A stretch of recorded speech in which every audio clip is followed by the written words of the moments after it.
வணக்கம் and welcome to அமுதம் ஆகாரம். நான் Aruna Vijay. Again this Sunday most requested recipe. என்கிட்ட நிறைய பேர் கேட்குறது ஒரு வெயிட் லாஸ் ரெசிபி சொல்லுங்க, ஈஸியான வெயிட் லாஸில் டயட்டில் சாப்பிட்ற மாதிரி ரெசிபி சொல்லுங்க. ஏன்னா நிறைய பேர் டயட்டிங் பண்ணும்போது என்ன சாப்பிடணும்னு புரியாமல் கன்ஃபியூஷனில் இருக்காங்க. ஸோ அதுக்காக தான் ஒரு ஃபென்டாஸ்டிக்கான ராகி சூப். இது ragi and sweet corn soup. நீங்கள் சைனீஸ் சூப் சாப்பிடுவீங்க இல்லையா, கார்ன் சூப், அதோட ஒரு இம்ப்ரவைஸ்டு வெர்ஷன் இந்த ராகியும் ஆட் பண்ண போகிறேன். ஸோ ரொம்ப ஹெல்த்தி அண்ட் ஃபில்லிங்கான சூப். டின்னருக்கு இந்த ஒரு பெரிய பவுல் சாப்பிட்டீங்கனாலே போதும், ரொம்ப ஃபில்லிங்காக இருக்கும். ஸோ வாங்க ஸ்டார்ட் பண்ணலாம்.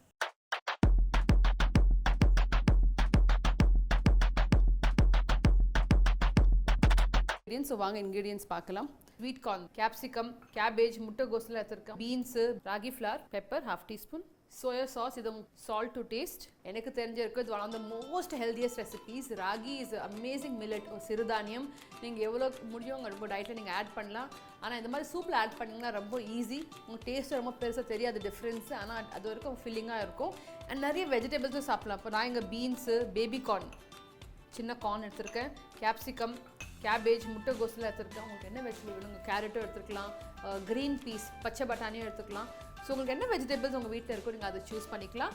ஆனால் மெயின் இன்க்ரீடியன்ட் வந்து இந்த ஸ்வீட் கார்ன் தான். ஸோ இந்த மாதிரி மக்காசோளம் அப்படியே ஃபுல்லாக நான் ப்ரெஷர் குக் பண்ணி வச்சுருக்கேன்.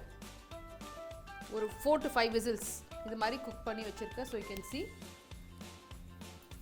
அதை நம்ம இப்படி கார்ன் கர்னல்ஸ் இப்போ ரிமூவ் பண்ண போகிறோம். இது ப்ரெஷர் குக் பண்ண கார்ன் 4 to 5 விசில்ஸ் குக் பண்ணியிருக்கேன். ஸோ இது நான் பாதி கார்ன் வந்து மிக்சியில் குறைன்னு அரைக்க போகிறேன், பாதி கார்ன்ஸ் நான் அப்படியே வச்சு யூஸ் பண்ண போகிறேன்.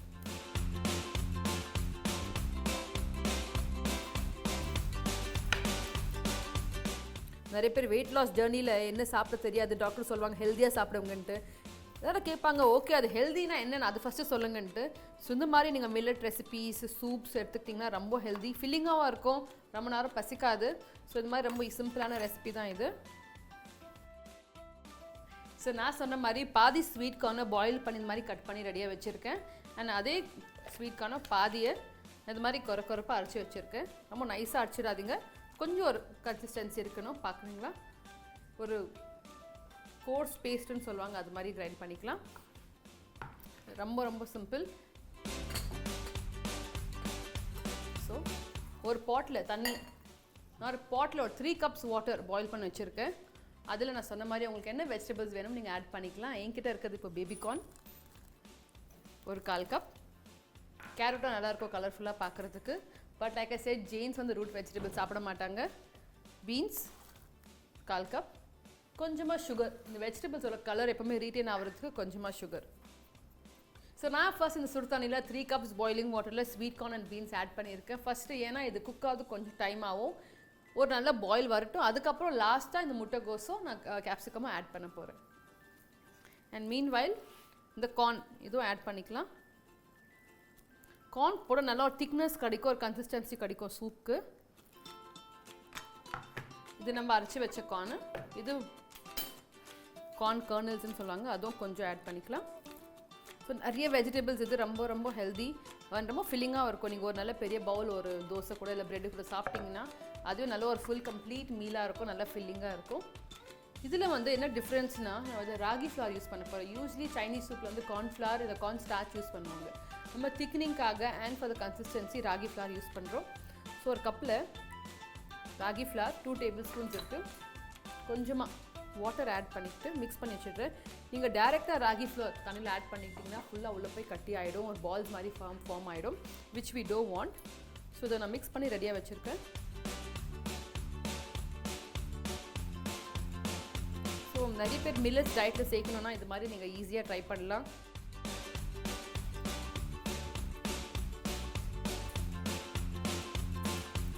நல்லா மிக்ஸ் பண்ணிக்கோங்க, எதுவுமே லம்ப்ஸ் இருக்கக்கூடாது. நான் சுடுதண்ணியில் போட்டோன்னே அது நல்லா திக்காயிடும். கார்ன் பாயில் பண்ணும்போது மேலே இந்த மாதிரி ஒரு ஃப்ராத் வரும், அந்த ஃப்ராத்தை மட்டும் ரிமூவ் பண்ணிவிடுங்க. We don't want this. தெரியுது, அந்த மாதிரி ஃப்ராத்தை நுர மாதிரி வரும், அப்போ தான் அந்த சூப் நல்லா கிளியராக இருக்கும். ஸோ இந்த வெஜிடபிள்ஸ் எல்லாம் ஓரளவுக்கு பாயில் ஆகிடுச்சு. ரொம்ப ஓவர் குக் பண்ணாதீங்க, எல்லாத்தையும் ஒரு பைட் இருக்கணும். லாஸ்ட்லி முட்டைகோஸ், கொஞ்சமாக குடமிளகா ஒரு 2 tablespoon, நம்ம சுகர் ஆல்ரெடி ஆட் பண்ணியாச்சு. Salt to taste,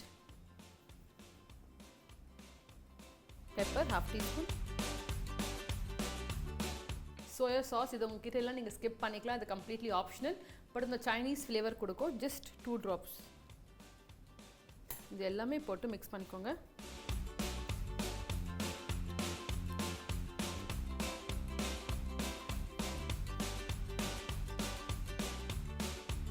quick recap, நம்ம பாயிலிங் வாட்டரில் baby corn, beans, sweet corn இதெல்லாம் பாயில் பண்ணி ஆட் பண்ணியிருக்கோம். சீசனிங்காக கொஞ்சமாக sugar, salt and soya sauce use பண்ணியிருக்கோம். இதில் 5 minutes நல்லா பாயில் ஆகட்டும். மீன் while you go check out Jain temple and heritage.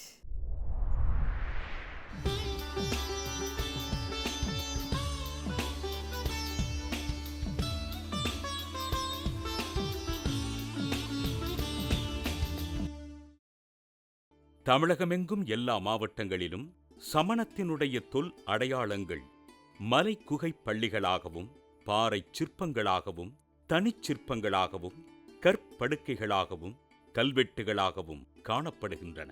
குறிப்பாக தென் தமிழகத்தில் இந்த சமண குன்றுகளும் குகை பள்ளிகளும் கல்வெட்டுகளும் சிற்பங்களும் மிக அதிக எண்ணிக்கையில் உள்ளன.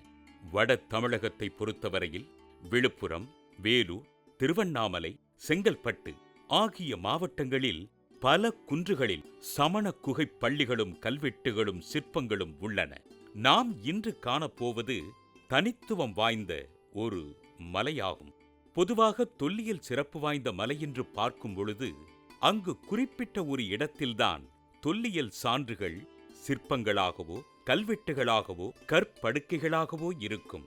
ஒரு சில மலைகளில் மட்டுமே எல்லா பகுதிகளிலும் தொல்லியல் சின்னங்கள் பரவலாக காணப்படும். குறிப்பாக கழுகு மலை சமணப்பள்ளியை எடுத்துக்கொண்டால் அங்கு அந்த மலையின் எல்லா பகுதிகளிலும் சிற்பங்களும் கல்வெட்டுகளும் காணப்படுகின்றன. அதுபோன்றே மலையின் பெரும்பகுதியில் தொல்லியல் சின்னங்கள் உள்ள ஒரு மலையை இன்று நாம் காண இருக்கின்றோம். இதுதான் வள்ளிமலையாகும். இதை பள்ளி மலை என்பாரும் உண்டு. வேலூர் மாவட்டத்தில் வேலூரிலிருந்து 25 கிலோமீட்டர் தொலைவில் காட்பாடி அருகே வேலூர் பொன்னை செல்லும் வழித்தடத்தில் வள்ளிமலை அமைந்துள்ளது. பேருந்துகள் வள்ளிமலை அடிவாரம் வழியே செல்கிறது. இதன் சிறப்பு என்னவெனில், மலையின் மையப்பகுதியில் அகன்ற விசாலமான குகைப்பள்ளியும், அதாவது இன்று முருகன் குகை கோயில், அதன் இரு திசைகளிலும் மேற்கு கிழக்கு பகுதிகளில் சமண சிற்பங்கள், கல்வெட்டுகள், குகைகள் ஆகியவற்றைக் கொண்ட மலை இது. அதாவது இந்த மலை முழுவதுமே சமண தொல்லியல் சின்னங்களால் நிரப்பப்பட்டு இருக்கின்றன என்பது சிறப்பு. இப்பொழுது மலையின் மேற்கு பகுதிக்கு செல்லலாம், வாருங்கள். கதிரவன் காய்ந்து சுட்டெரிக்கும் முன் அவன் இளஞ்சூரியனாக உள்ளபோதே மலையின் இந்த மேற்கு பகுதியில் ஏற வேண்டும். ஏனெனில் இங்கு ஏறுவதற்கு வசதியான வழி, படிகள் ஏதும் இல்லை. சற்று சிரமப்பட்டு நாம் மெதுவாக மேலே ஏறிச் செல்ல வேண்டும். திகைத்து நின்று விடாதீர்கள். ஏறும்போது ஏற்பட்ட களைப்பெல்லாம் பறந்து போகும் வண்ணம் அங்கே கல்லிலே சிற்ப காவியங்கள் வடிக்கப்பட்டுள்ளன. ஒரு வழியாக மேலேறி சமதளத்துக்கு வந்துவிட்டோம். இங்கே 3 நிலைகளில் சிற்பங்கள் உள்ளன. நமக்கு முதலில் தென்படுவது ஓர் நீண்ட சுனை. இந்த சுனையை ஒட்டியுள்ள பாறை. இந்த பாறையில்தான் 3 இடங்களில் உள்ள சிற்பங்கள் நம் கவனத்தை ஈர்க்கின்றன. முதலில் நாம் காண்பது மிக அழகாக வடிக்கப்பட்டுள்ள தருமதேவியின் சிற்பமாகும். இது ஒரு மாடக் கோயில் போன்ற அமைப்பில் பீடம் ஒன்றில் இடது காலை மடித்துக்கொண்டு வலது காலை தொங்கவிட்டு மிக அழகான ஒரு முகுடத்துடன் இந்த இயக்கி அமர்ந்திருக்கும் காட்சி மிக அற்புதமாக விளங்குகிறது. இருபுறங்களிலும் 2 குழந்தைகளுடைய சிற்பம் காணப்படுகிறது. வலதுபுறம் உள்ள சிறு குழந்தை சிங்கத்தின் மீது அமர்ந்தும், இடதுபுறம் உள்ள குழந்தை நின்றபடியும் காட்டப்பட்டுள்ளனர். 2 குழந்தைகள், சிங்கம் ஆகிய சிற்பங்கள் இந்த இயக்கியின் அடையாளத்தை காட்டிவிட்டதே. ஆம், இவள் அம்பிகா கூஷ்மாண்டினி என அழைக்கப்படும் தருமதேவியின் சிற்பம் இது. இயக்கியின் தலைக்கு மேலே தீர்த்தங்கரரின் திரு உருவம் ஒரு பீடத்தின் மீது அமர்ந்த நிலையில் காட்டப்பட்டுள்ளது. பல கிளைகளுடன் கூடிய ஒரு மரத்தின் கீழ் அமர்ந்திருப்பது போன்ற ஒரு காட்சியை சிற்பி மிக அழகாக வடித்துள்ளார். அம்பிகா இயக்கி மாமரம் அல்லது கமுகமரத்தின் கீழே இருப்பதாக வடிக்கப்பட்டிருக்கும். கழுகுமலையில் உள்ள அம்பிகா யட்சி கமுகமரத்தின் கீழ் நின்று கொண்டிருப்பதாக வடிக்கப்பட்டுள்ளது. இங்கே பல கிளைகளை காண்பித்திருப்பதால் இது மாமரத்தின் சிற்ப வடிவம் என கூறலாம். மிக அழகாக நேர்த்தியாக வடிக்கப்பட்டுள்ள சிற்பத்தை நாம் கண்டோம். அடுத்து இந்த சிற்பத்தின் இடது பக்கத்தில் 2 சிற்பங்கள் உள்ளன. அவற்றை நாம் காணலாம். வாருங்கள். வாலறிவு பெற்ற அறிவன் தீர்த்தங்கரர் சிங்க அணையில் சிற்பம். தூண்கள் கொண்ட மண்டபத்தின் அழகான பீடத்தில் அர்த்த பிரியங்காசனம் எனப்படும் அமர்ந்த நிலையில் அறமுறைக்கும் அரிய கோலத்தை காட்டும் வகையில் இந்த தீர்த்தங்கரர் உருவம் வடிக்கப்பட்டுள்ளது. மேலே மிக அழகான முக்குடை, அதற்கு மேலே சிறிய அளவில் கிளைகள் கொண்ட அசோக மரம், திருவுருவத்தின் பின் திண்டு, இரு முனைகளிலும் மகரவாய் பட்டை, பக்கத்திற்கு ஒருவராக வலக்கரம் இடக்கரங்களில் சாமரம் ஏந்திய சாமரம் வீசுவோர், மலர் மாலைகளை கையில் ஏந்திய விண்ணகத் தேவர்கள், அதற்கு மேலே தத்தம் வாகனங்களில் தீர்த்தங்கரர் அறமுறைக்கும் காட்சியைக் காண தத்தம் வாகனங்களில் விரைந்திடும் தேவர் குழாம் என சிற்பி தீர்த்தங்கரின் அறமுறைக்கும் காட்சியை மிக அழகாக வடித்துள்ளார். இந்த சிற்பத்தின் கீழே வலதுபுறம் பிரம்மயட்சனும் இடதுபுறம் தர்மதேவியினுடைய சிற்பமும் வடிக்கப்பட்டுள்ளன. தர்மதேவியினுடைய சிற்பத்தின் கீழே அவளுடைய வாகனமான சிங்கம் வடிக்கப்பட்டுள்ளது. காலத்தின் கோலத்தால் தமிழகத்தின் இந்த அழகிய அரிய கலைச்செல்வம் சிதைந்து வருவது வருத்தமளிக்க கூடியதாய் உள்ளது.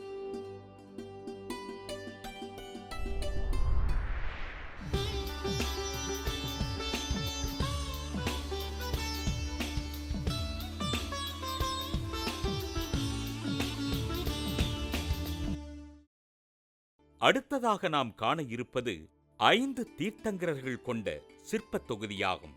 இந்த 5 தீர்த்தங்கரர்கள் மணவினையின்றி, அதாவது திருமணம் செய்து கொள்ளாமலேயே துறவை கைக்கொண்டு தவமியற்றி வாலறிவு பெற்ற தீர்த்தங்கரராக ஆனவர்கள். இவர்கள் வாசு பூஜ்யர், மல்லிநாதர், நேமிநாதர், பார்ஸ்வநாதர், வர்த்தமான மகாவீரர் ஆகியோராவர். இந்த சிற்பத் தொகுதியின் மையத்தில் இருப்பது பகவான் பார்சுவநாதர். அவர் மிக அழகான கோயில் போன்ற அமைப்பில் நின்ற நிலையில் வடிக்கப்பட்டுள்ளார். 5 தலை நாகம் தலையின் மீது படமெடுத்து குடை போன்று கவிழ்ந்துள்ளது. தலைக்கு மேலே முக்குடையும் மாலைகளை ஏந்திய விண்ணகத் தேவர் இருவர் வழிபட வருவதாக அமைக்கப்பட்டுள்ளது. மற்ற 4 தீர்த்தங்கரர் சிற்பங்கள் சிங்கவனை, முக்குடை, சாமரம் வீசுவோர் முதலியவை சிற்பங்கள். இவை ஒவ்வொன்றிலும் முக்குடை மிக தெளிவாக வடிவமைக்கப்பட்டுள்ளது. என்ன தீர்த்தங்கரர் என்று குறிப்பிடுவதற்கான குறியீடுகள், இலாஞ்சனங்கள் எதுவும் இல்லை என்பதும் குறிப்பிடத்தக்கதாகும். ஆக இந்த வள்ளிமலையின் மேற்கு பகுதியில் உள்ள முதல் சிற்பத் தொகுதியை கண்டோம். அடுத்ததாக மேல்நிலையில் உள்ள ஒரு சிற்பத்தை காண நாம் செல்லலாம். இங்கு 3 நிலைகளில் சிற்பங்கள் வடிக்கப்பட்டுள்ளன என்பதை நினைவில் கொள்ள வேண்டும். இப்போது நாம் பார்க்க இருக்கும் சிற்பத்தை போன்று வேறு எங்கும் காண முடியாது என்ற ஒரு முடிவுக்கு வரும் வகையில் வடிக்கப்பட்டுள்ள அழகு வாய்ந்த கம்பீரமான தோற்றப்பொலிவுடைய ஆழ்நிலை தியானத்தில் தவக்கோலத்தின் வெளிப்பாடாக விளங்கும் அற்புதமான ஒரு சிற்பத்தை நாம் காண உள்ளோம். வாருங்கள். பொதுவாக மற்ற சிற்பங்களில் நம் கவனத்தை ஈர்க்கும் பல கலை அம்சங்கள் உண்டு. ஆனால் இங்கே வடிக்கப்பட்டுள்ள சிற்பம் மிக எளிமையான சிற்பம். ஆனால் இந்த சிற்பத்தை காணும்போது நாமும் இந்த சிற்பத்திலேயே ஐக்கியமாகி விடுகின்றோம். தீர்த்தங்கரரின் ஆழ்நிலை தியானத்தில் நாம் மூழ்கி விடுகின்றோம். புறத்தில் உள்ள எவையும் நம்மை, நம் கவனத்தை ஈர்க்கவில்லை. அத்தகைய அற்புதமான ஒரு சிற்பத்தை இங்கே சிற்பி வடித்திருக்கின்றான். மாடம் போன்ற அமைப்பில் இவர் தீர்த்தங்கரர் என்ற குறிப்பிற்காக ஒரு முக்குடையும், இவர் வாலறிவன் என்பதை தெரிவிப்பதற்காக தலையின் பின்னால் ஒரு அரைவட்ட ஒளிவட்டம் மட்டுமே இதில் காண்பிக்கப்பட்டுள்ளன.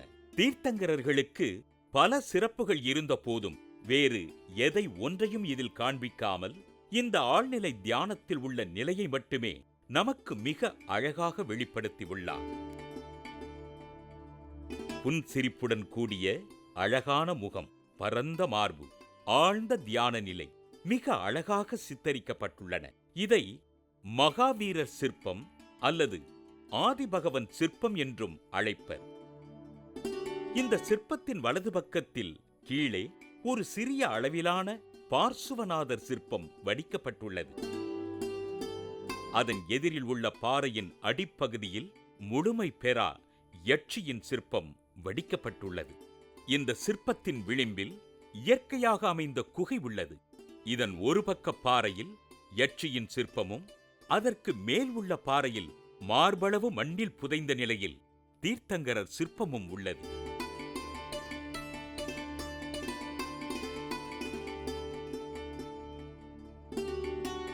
இரண்டாவது நிலை முடிவில் வாயில் போன்ற அமைப்புடன் உள்ள குகையின் உள்ளே சென்று ஆராய்ந்தோம். இதன் தரை மண்மூடி கிடப்பதால் கற்படுக்கைகள் பற்றி அறிவதற்கில்லை.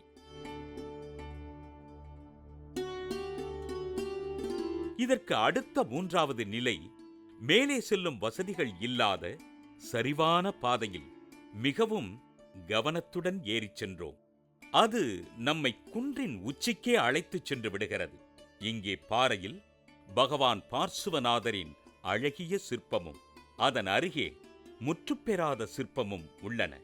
அவற்றை கண்ட பின்னர் அங்கிருந்து கீழே நோக்கினால் மலை குன்றுகளையும் பசுமையான வயல்வெளிகளையும் வளைந்து செல்லும் நெடுஞ்சாலையின் அழகையும் கண்டுகளித்தவாறு குன்றை விட்டு கீழே இறங்கினோம்.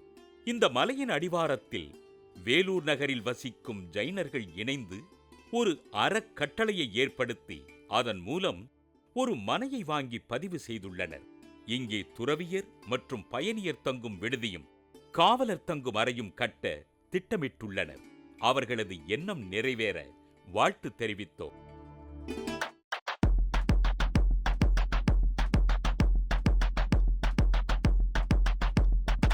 Welcome back. நம்ம சூப் நல்லா பாயில் ஆயிடுச்சு and all the vegetables cook ஆயிருக்கு. ஃபைனல் ஸ்டெப், நான் சொன்ன மாதிரி ராகி மாவு 2 டேபிள் ஸ்பூன் எடுத்துருக்கேன். ஒரு 1/4 கப் தண்ணி போட்டு நல்லா மிக்ஸ் பண்ணி வச்சுருக்கேன்.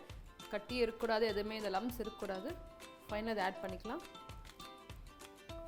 ஆட் பண்ணி விடாமல் 2 மினிட்ஸ் மிக்ஸ் பண்ணிகிட்டே இருங்க. நல்லா திக்காயிடும். போட்டுட்டு கேஸ் அப்படியே ஸ்லோவில் வச்சுட்டு மிக்ஸ் பண்ணிகிட்டே இருங்க. நீங்களே பார்ப்பீங்க சூப் நல்லா திக்கன் ஆயிருக்கும்.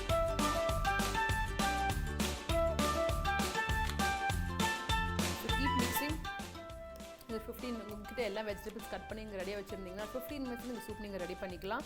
உங்கள் வீட்டில் கெஸ்ட் வராங்கன்னா இதோ சைனீஸ் சூப் கொடுக்கணும், பட் ஆனால் கார்ன்ஸ்டார்ச் வேண்டாம், மைதா யூஸ் பண்ண மாட்டேன்னா இந்த ராகி ஒரு excellent option as a replacement for cornstarch. So நம்மளோட sweet corn and ragi soup இப்போ ரெடி ஆகிடுச்சு. வாங்க இது பிளேட்டிங் பண்ணலாம்.